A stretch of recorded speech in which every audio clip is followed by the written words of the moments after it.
അസ്സലാമു അലൈക്കും വറഹ്മത്തുള്ളാഹി വബറകാത്ത്. ബിസ്മില്ലാഹിർ റഹ്മാനിർ റഹീം. അൽഹംദുലില്ലാഹി റബ്ബിൽ ആലമീൻ. വസ്സലാത്തു വസ്സലാമു അലാ റസൂലിഹിൽ അമീൻ വഅലാ ആലിഹി വസഹ്ബിഹി അജ്മഈൻ അമ്മാ ബഅദ്.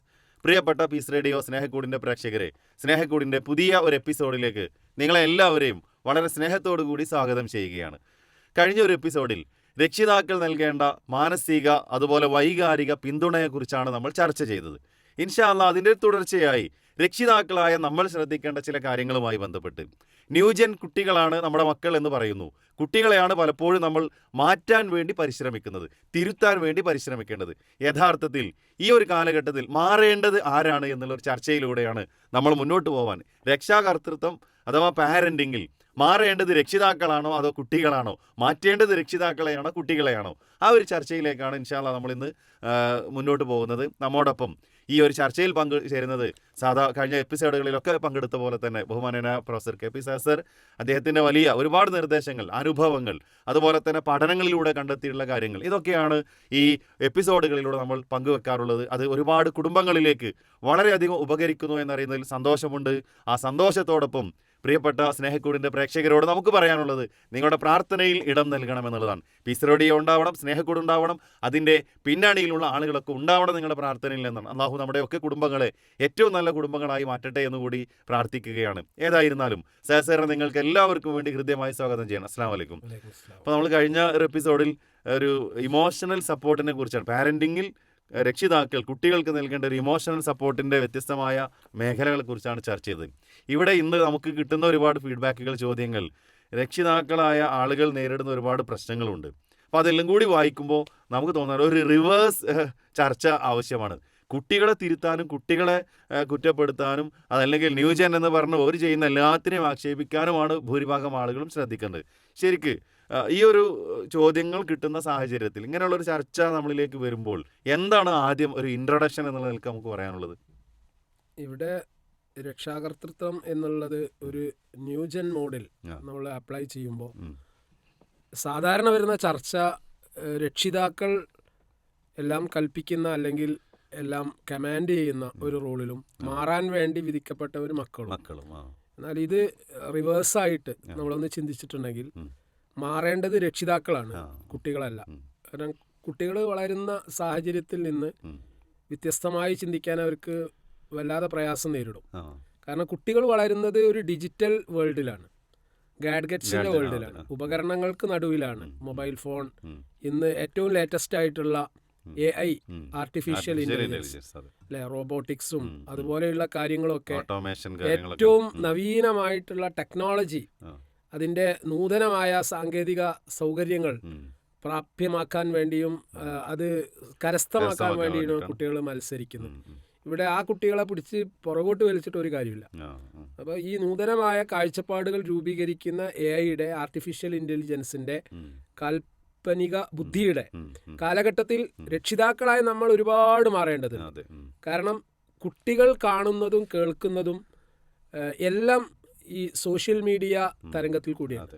അപ്പം അവരെ പണ്ട് കാലത്ത് നമ്മൾ ജീവിച്ച ഒരു സാഹചര്യത്തിലേക്ക് തിരിച്ചു കൊണ്ടുപോകുക എന്നുള്ളത് സാധ്യമേ അല്ല. അപ്പോൾ നമ്മൾ വെള്ളം മുക്കിയിരുന്നത് കപ്പിയും കയറും ഉപയോഗിച്ചായിരുന്നു എന്ന് കുട്ടികളോട് പറയാണ്. പണ്ട് മിക്സി ഉണ്ടായിരുന്നില്ല, തേങ്ങ നമ്മൾ അമ്മിയിലാണ് അരച്ചത്. അതുപോലെ ഞാൻ ഇത്ര കിലോമീറ്റർ നടന്നിട്ടാണ് സ്കൂളിൽ പോയത്, എത്ര കിലോമീറ്റർ നടന്നിട്ടാണ് സ്കൂളിൽ പോയത്. എൻ്റെ അമ്മൻ്റെ ഉപ്പൻ്റെ കല്യാണം നടക്കുമ്പോൾ ഇത്ര കിലോമീറ്റർ അവർ നടന്നിട്ടാണ് അത് നടത്തിയത്. ഇങ്ങനെ പഴംപുരാണം എന്ന് തന്നെ കുട്ടികൾ പറയാം. നിങ്ങൾ ഞാൻ നിർത്തിക്കാളി. കാരണം നമ്മൾ വാ തുറക്കുമ്പോൾ തന്നെ കുട്ടികൾ പറയും ഇതാ, പിന്നെ അത് റിപ്പീറ്റ് ചെയ്യാൻ പോകുന്നുണ്ട്. ഇതിനോടൊന്നും ഇന്നത്തെ ന്യൂ ജെന്നിലുള്ള പുതിയ പിന്നെ ആൽഫ ജനറേഷനിലുള്ള കുട്ടികൾക്ക് താല്പര്യമില്ല. അവിടെ നമ്മൾ മാറേണ്ടത് എവിടെയാണ് എന്നുള്ളതാണ് ചർച്ച. രക്ഷിതാക്കളായ നമ്മൾ എവിടെയൊക്കെ മാറണം. കാരണം ഈ മൊബൈൽ സംവിധാനം അത് വേണ്ട, അത് ഉപയോഗിക്കരുത് എന്ന് പറഞ്ഞാൽ ഒരു കുട്ടിയും കിട്ടൂല. കാരണം എല്ലാ കുട്ടികളും അത് സാർവത്രികമായി ഉപയോഗിക്കുന്നു. അപ്പോൾ ഉപയോഗിക്കുന്ന കുട്ടികളെ നല്ല കാര്യത്തിന് വേണ്ടി അത് ഉപയോഗിക്കാൻ പ്രാപ്തമാക്കുക എന്നുള്ളതാണ് നമ്മൾ ചെയ്യുന്നത് അല്ലേ. അപ്പോൾ അതിന് ദുരുപയോഗമുണ്ട്, നല്ല വശങ്ങളുണ്ട്. നല്ലതായിട്ട് ഏതെല്ലാം കാര്യങ്ങൾക്ക് വേണ്ടിയിട്ട് മൊബൈൽ സംവിധാനത്തെ, സോഷ്യൽ മീഡിയയെ ഉപയോഗപ്പെടുത്താൻ പറ്റും. അപ്പം അതിനുള്ള ഗൈഡൻസും സപ്പോർട്ടും രക്ഷിതാക്കളായ നമ്മൾ കൊടുക്കണം. അതിന് ആദ്യം വേണ്ട നമുക്ക് അതിനുള്ള ഒരു ഇൽമാണ്, ബോധമാണ്, ബോധവൽക്കരണമാണ്. രക്ഷിതാക്കൾ അത്തരം വിഷയങ്ങളിൽ വളരെ പുറകിലാണുള്ളത്, അതെ. അഡ്വാൻസ്ഡ് അല്ല. അല്ല. അതായത് ഡിജിറ്റൽ നോളജിൽ നമ്മൾ വളരെ പിന്നിലാണ്. അപ്പോൾ നമ്മൾ ആ ഒരു ഡിജിറ്റൽ ലിറ്ററസി, ഇത്തരം മേഖലയെ സംബന്ധിച്ചുള്ള സാക്ഷരത നമ്മൾ കരസ്ഥമാക്കുക എന്നുള്ളതാണ് പരിഹാരം, അല്ലേ? ഒരു മൊബൈൽ എങ്ങനെ ഉപയോഗിക്കണം, അതിൻ്റെ പാസ്വേഡ് എന്താണ്, അതിൽ വന്നുകൊണ്ടിരിക്കുന്ന പുതിയ കാര്യങ്ങൾ എന്തൊക്കെയാണ്, പാരൻ്റൽ കൺട്രോൾ ആപ്പുകൾ എന്താണ്, കുട്ടികൾ രക്ഷാകർതൃത്വം നമ്മൾ നിർവഹിക്കുമ്പോൾ കുട്ടികൾ ദുരുപയോഗം ചെയ്യുന്നു എന്നുള്ളതാണ് നമ്മുടെ പരാതി. മൊബൈൽ വേണ്ടാത്ത കാര്യങ്ങൾ പോയി നോക്കുന്നു, നഗ്ന പ്രദർശനങ്ങളും വീഡിയോസും ഗെയിംസും അതിൻ്റെ എഡിക്ഷനിലേക്ക് കുട്ടികൾ പോകുന്നു. ഇതൊക്കെ നമ്മുടെ സാർവത്രികമായ പരാതികളാണ്. അതിന് പരിഹാരം നിർദ്ദേശിക്കുന്ന ഒരുപാട് സോഫ്റ്റ്വെയറുകളും ആപ്ലിക്കേഷൻസും ഇന്ന് ലഭ്യമാണ്, പാരന്റിങ് കൺട്രോൾ ആപ്ലിക്കേഷൻസ്. അപ്പോൾ അതിനെ സംബന്ധിച്ചുള്ള ബോധവൽക്കരണം രക്ഷിതാക്കൾക്ക് കിട്ടിക്കഴിഞ്ഞാൽ അത് പോസിറ്റീവായിട്ട് ഉപയോഗിക്കാൻ പറ്റും. അതാണ് ഇന്നത്തെ രക്ഷിതാക്കളോട് നമുക്ക് പറയാനുള്ള ഏറ്റവും പ്രധാനപ്പെട്ട നിർദ്ദേശം. അതെ, AI കാലമാണ്, അതുപോലെ തന്നെ ChatGPTയുടെ കാലമാണ്. ഇതൊക്കെ നമ്മുടെ കുട്ടികൾക്ക് വളരെ സുപരിചിതമാണ്. സോഷ്യൽ മീഡിയകളാണ് കുട്ടികളുടെ തരംഗങ്ങൾ സൃഷ്ടിക്കുന്നത്. മുമ്പ് പത്രമാധ്യമങ്ങളിലൂടെയും TV-കളിലൂടെയും നമ്മൾ കണ്ട്, അല്ലെങ്കിൽ ഇപ്പോൾ ഉള്ള രക്ഷിതാക്കളായ ആളുകൾ കേട്ടിരുന്ന ആ ഒരു കാര്യത്തിലേക്ക് കുട്ടികൾ വരുന്നില്ല. വായനാശീലം, അപ്പോൾ പത്രം നമ്മുടെ വീടുകളിൽ വരുന്നുണ്ടെങ്കിൽ പോലും നമ്മുടെ കുട്ടികൾ ആരും പലപ്പോഴും അത് വായിക്കാറില്ല എന്നുള്ളതാണ്. അപ്പോൾ ഈ ഒരു ന്യൂജൻ കുട്ടികൾ അവരെ പാരൻറ്റിങ് ചെയ്യുമ്പോൾ അവിടെ നമ്മുടെ പഴയ കാലത്തിലേക്ക് തിരിച്ചു കൊണ്ടുപോകാൻ ഒരിക്കലും സാധ്യമല്ല എന്നുള്ളതാണ്. സാർ പറഞ്ഞ ചില കാര്യങ്ങൾ കേൾക്കുമ്പോൾ നമുക്കൊക്കെ ചിരി വരാറുണ്ട്. കാരണം നമ്മളൊക്കെ പറയാറുണ്ട്, നീ ഇപ്പോൾ ഉള്ള ഈ ഒരു പ്രായത്തിൽ ഞാൻ ഒറ്റയ്ക്ക് ബസ്സിൽ അത്ര ദൂരം പോയിരുന്നു, അല്ലെങ്കിൽ സ്കൂളിലേക്ക് 5 കിലോമീറ്റർ നടന്നാണ് പോയിരുന്നത്. അത് പറയുമ്പോൾ തന്നെ അവർ കൗണ്ട് ഡൗൺ തുടങ്ങും. ഒരു 99, 100, 200 എന്നൊക്കെ പറഞ്ഞ് എണ്ണിയിട്ടാണ് പലപ്പോഴും നമ്മുടെ കുട്ടികൾ. നമ്മളത് നിർത്തുകയില്ല, നമ്മളത് തുടർന്നുകൊണ്ടേയിരിക്കുന്നതാണ്. അപ്പോൾ ഒരു കുട്ടികളെ പലപ്പോഴും തിരുത്താനും പിൻവലിക്കാനും, അല്ലെങ്കിൽ നമ്മൾ നിർദ്ദേശിക്കുന്ന നിർദ്ദേശങ്ങൾ അവർക്ക് അനുയോജ്യമല്ലാതിരിക്കാനൊക്കെ കാരണം അവരെക്കുറിച്ച് മനസ്സിലാക്കാതെയാണ് നമ്മൾ അവരോട് പല കാര്യങ്ങളും പറയുന്നതും നിർദ്ദേശിക്കുന്നതും ആവശ്യപ്പെടുന്നതുമൊക്കെയാണ്. അപ്പം അതുകൊണ്ട് തന്നെ ഇവിടെ ഒരു റിവേഴ്സ് ഗിയറിലേക്കാണ് നമ്മൾ രക്ഷിതാക്കൾ എത്തേണ്ടത് എന്നുള്ളതാണ്. ഈ ന്യൂജൻ കുട്ടികളെ, ഈ കാലഘട്ടത്തിൽ പിറന്നു വീണ മക്കളെ രക്ഷിതാക്കൾ എന്ന് പറയുമ്പോൾ അവരിലേക്ക് അങ്ങോട്ട് അടുക്കാനും അവരെങ്ങനെയാണ് നമ്മൾ ഉദ്ദേശിക്കുന്ന നല്ല വഴികളിലൂടെ പോകാനുള്ള സാഹചര്യങ്ങളുള്ളതെന്ന് മനസ്സിലാക്കാനും ആ സൗകര്യങ്ങൾ അവർക്ക് ഏർപ്പെടുത്തി കൊടുക്കാനാണ് നമ്മൾ ശ്രദ്ധിക്കേണ്ടതെന്നുള്ളതാണ്. അവിടെ ചില പ്രയാസങ്ങൾ നമ്മൾ അനുഭവിക്കേണ്ടതുണ്ടാവും, അതുപോലെ ചില കാര്യങ്ങൾ നമ്മൾ പുതുതായി പഠിക്കേണ്ടതുണ്ടാവും. അതാണ് ഇപ്പോൾ മൊബൈൽ ഫോണുകൾ അതില്ലാത്തൊരു അവസ്ഥയെക്കുറിച്ച് കുട്ടികൾക്ക് ഒരിക്കലും ആലോചിക്കാൻ സാധിക്കില്ല. പഠന കാര്യങ്ങളിൽ പോലും പലപ്പോഴും അവർ ആശ്രയിക്കുന്നത് സ്കൂളുകളിലെ ക്ലാസ്സുകളെ ഒന്നുമല്ല, അതല്ലെങ്കിൽ അവർക്ക് ലഭിക്കുന്ന വേറെ എന്തെങ്കിലും നമ്മൾ ഒരുക്കുന്ന ട്യൂഷനോ കാര്യങ്ങളല്ല. അവർക്ക് വേണ്ടത് അവരുദ്ദേശിക്കുന്ന കാര്യങ്ങൾ നന്നായി അവതരിപ്പിക്കുന്ന പല ആപ്പുകളും അതുപോലെ തന്നെ പല സൈറ്റുകളും ഒക്കെയാണ്. അപ്പോൾ അതിൽ നിന്നാണ് അവർ ആഗ്രഹിക്കുന്നത്. അപ്പോൾ അതൊന്നും പാടെ നിഷേധിച്ചുകൊണ്ട് തടഞ്ഞുകൊണ്ട് മുന്നോട്ട് പോകാൻ ഒരു രക്ഷിതാവിന് സാധിക്കില്ലെന്നാണ്. അപ്പോൾ ഈ ഒരു സമയത്ത് നമ്മൾ ഉപയോഗിക്കുന്ന സാധനങ്ങൾ, അവരുപയോഗിക്കുന്ന സാധനങ്ങൾ, അതിനെക്കുറിച്ചുള്ള ഒരു മിനിമം അറിവെങ്കിലും ഒരു നോളേജെങ്കിലും നമുക്കുണ്ടാവുക എന്നുള്ളതാണ്. ഫോണിലെ ആപ്പുകൾ അത് ഏതൊക്കെ കാര്യത്തിനാണ് ഉപയോഗപ്പെടുത്താൻ സാധിക്കുന്നത്, നമ്മുടെ മക്കൾ ഏതിനൊക്കെയാണ് അത് ഉപയോഗപ്പെടുന്നതെന്ന് തിരിച്ചറിയാൻ, അത് പഠിച്ചെടുക്കാനും നമുക്ക് സാധിക്കണം. അതൊരു വലിയൊരു കാര്യമാണ് സർ. അതോടൊപ്പം തന്നെ ഇനി അടുത്തൊരു കാര്യത്തിലേക്ക് നമ്മൾ പറയാൻ ഒരു നിർദ്ദേശം, അതിൽ ഏറ്റവും പ്രധാനപ്പെട്ട നിർദ്ദേശം എന്ന് പറഞ്ഞാൽ ഡിജിറ്റൽ എറ്റിക്കേറ്റ് എന്ന് പറയും. അതായത് ഞാൻ പറഞ്ഞല്ലോ, ഗർഭപാത്രത്തിൽ വെച്ച് തന്നെ ഈ സംവിധാനങ്ങൾ എങ്ങനെ ഉപയോഗപ്പെടുത്തണം എന്നുള്ള ഡിസൈനിങ്ങിലാണ് മക്കൾ പുറത്തു വരുന്നത്. അതായത് 5 വയസ്സോ 6 വയസ്സോ ഉള്ള ഒരു കുട്ടിക്ക് നമ്മളാരും പറഞ്ഞു കൊടുത്തിട്ടല്ല ഇതിന്റെ ഫോൺ ആപ്ലിക്കേഷൻ, അതിന്റെ ഓപ്പറേഷൻ അവർ നടത്തുന്നത്. നമ്മേക്കാൾ വളരെ ഫാസ്റ്റായി കൃത്യമായിട്ട് അവരത് ചെയ്യാണ്. അപ്പൊ ഇങ്ങനെയുള്ള ഒരു കുട്ടികൾക്ക് ഡിജിറ്റൽ എറ്റിക്കേറ്റ്സ് എന്ന് പറഞ്ഞാൽ ഈ സാങ്കേതിക വിദ്യയെയും ഉപകരണങ്ങളെയും എങ്ങനെ ഉപയോഗപ്പെടുത്തണം എന്നുള്ള പെരുമാറ്റച്ചട്ടം, അതാണ് എറ്റിക്കേറ്റ്സ്. ആ പെരുമാറ്റച്ചട്ടങ്ങൾ നമ്മൾ പറഞ്ഞു കൊടുക്കുക, അല്ലേ? അതായത് ഇപ്പോൾ നമ്മളൊരു പ്രോഡക്റ്റ് വാങ്ങുമ്പോൾ, ഒരു ഉൽപ്പന്നം വാങ്ങുമ്പോൾ ആ ഉൽപ്പന്നം എങ്ങനെ ഉപയോഗിക്കണം എന്ന കൃത്യമായ മാർഗനിർദ്ദേശങ്ങൾ ഒരു ബ്രോഷർ അല്ലെങ്കിൽ ഒരു ന്യൂസ് ലെറ്റർ മുഖേന നമുക്ക് കിട്ടാറുണ്ട്. അത് വായിച്ചിട്ടാണ് നമ്മൾ അത് എങ്ങനെ ഉപയോഗിക്കുന്നത് പഠിക്കുന്നത്. ഇതുപോലെ തന്നെ ഇന്നത്തെ മക്കൾക്ക് നിലവിലുള്ള സാങ്കേതിക വിദ്യയെ ഗുണപ്രദമായി ഉപയോഗിക്കാനുള്ള മാർഗനിർദ്ദേശങ്ങൾ കൃത്യമായി നൽകേണ്ടത് നമ്മളാണ്. കാരണം രക്ഷിതാക്കൾക്കാണ് ആ വിഷയത്തിൽ പക്വത ഉള്ളത്. അതുകൊണ്ട് അതിനെ സംബന്ധിച്ച് ഗവേഷണം നടത്തി, പഠനം നടത്തി നമ്മൾ നമ്മുടെ മക്കളിലേക്ക് അത് കൈമാറണം. അപ്പോൾ ചില വിഷയങ്ങളിൽ നമുക്ക് ഇൽമുണ്ടാവില്ല, അറിവുണ്ടാവില്ല. അപ്പോൾ അറിവില്ലെങ്കിൽ അറിവ് നൽകാൻ പറ്റുന്ന ഒരുപാട് സ്രോതസ്സുകൾ ഇന്നുണ്ട്. അതിന് നമുക്ക് AI എന്ന സംവിധാനത്തെ തന്നെ ഉപയോഗപ്പെടുത്താം. ആർട്ടിഫിഷ്യൽ ഇന്റലിജൻസ് വാട്സപ്പിലൊക്കെ മെറ്റ AI എന്ന് പറഞ്ഞിട്ട് ഇന്ന് വന്നിട്ടുണ്ട്. അപ്പോൾ ഏതെങ്കിലും ഒരു വിഷയത്തിൽ നമ്മൾ സംശയങ്ങൾ ചോദിച്ചു കഴിഞ്ഞാൽ വളരെ കൃത്യമായി പോയിന്റ് വൈസ് ആയിട്ട് അതിൽ നിന്ന് നമുക്ക് കിട്ടും. അപ്പോൾ അതാണ് കുട്ടികളും ആഗ്രഹിക്കുന്നത്. കാരണം പുസ്തകങ്ങൾ പരതി അറിവ് സമ്പാദിക്കാനുള്ള ക്ഷമയൊന്നും ഇന്ന് കുട്ടികൾക്കില്ല. എന്നാൽ അതിലൊരുപാട് വേറെ പ്രശ്നങ്ങളുണ്ട്. അത് പ്രശ്നങ്ങൾ ഉണ്ടെങ്കിൽ പോലും കുട്ടികൾ അനുകരിക്കുന്നതും അറിവ് സ്വായത്തമാക്കാൻ വേണ്ടി അവലംബിക്കുന്നതും ഇത്തരം മാർഗങ്ങളെയാണ്. അപ്പോൾ ഇത്തരം മാർഗങ്ങളെക്കുറിച്ചുള്ള ഒരു ABCD അടിസ്ഥാന വിവരം നമുക്കില്ലെങ്കിൽ ഈ മക്കളോട് സംവദിക്കാനും അവരോട് കാര്യങ്ങൾ ബോധ്യപ്പെടുത്താനും നമുക്ക് എങ്ങനെ പറ്റുക? കാരണം അവർ പറയാ നിങ്ങൾ ഔട്ട്ഡേറ്റഡ് ആണ്, നിങ്ങൾ ഈ കാലഘട്ടത്തിൽ ജീവിക്കേണ്ട ആളെയല്ല. ഈ രൂപത്തിൽ പുച്ഛത്തോടു കൂടി മാതാപിതാക്കളോട് മക്കൾ സംസാരിക്കാനുള്ള കാരണം എന്താണ്? ഇന്നത്തെ നവീനമായിട്ടുള്ള സാങ്കേതിക വിദ്യയെക്കുറിച്ചോ സൗകര്യങ്ങളെക്കുറിച്ചോ നമുക്കറിവില്ല എന്നുള്ളത് തന്നെയാണ്.